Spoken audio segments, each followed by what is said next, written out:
Alors pour l'instant, nous n'avons pas de certitude à l'heure qu'il est. On sait que derrière donc cet attentat qui est d'une violence inouïe en Inde, même si le standard de violence terroriste en Inde est assez élevé, nous avons affaire à un groupuscule islamiste radical d'obédience indienne qui s'appelle le Deccan Mujahideen. Retenons surtout le Mujahideen. Le Deccan veut certainement dire qu'on est une filiation d'un groupe plus large qui s'appelle Indian Mujahideen. Donc ce sont, quoi qu'il en soit, des musulmans islamistes radicaux appartenant à cette immense minorité indienne, l'Inde est le quatrième pays musulman au monde en définitive, avec 150 millions d'individus, dont une petite partie se radicalise pour des raisons internes et pour des raisons de communauté ou de partage de valeurs avec un agenda international un peu plus large.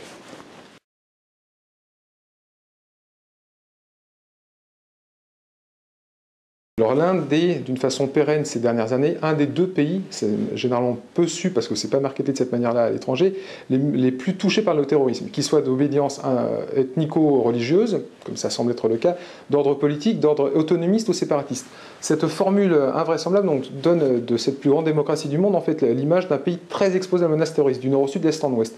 Les plus grandes villes indiennes, Delhi, la capitale à plusieurs reprises, Bombay à plusieurs reprises, Jaipur, Ahmedabad, Bangalore, autres, sont touchées de plus en plus ces derniers mois par donc, des actions de plus en plus violentes, de plus en plus en série.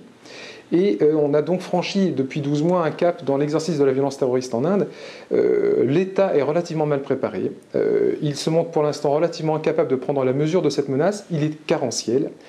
Ses moyens sont insuffisants. La bonne volonté existe, bien entendu, mais les moyens ne sont pas encore à la hauteur de l'enjeu. Ce dont tirent profit les Indian Mujahideens aujourd'hui et les militants de tout poil qui savent défier l'autorité de l'État assez facilement.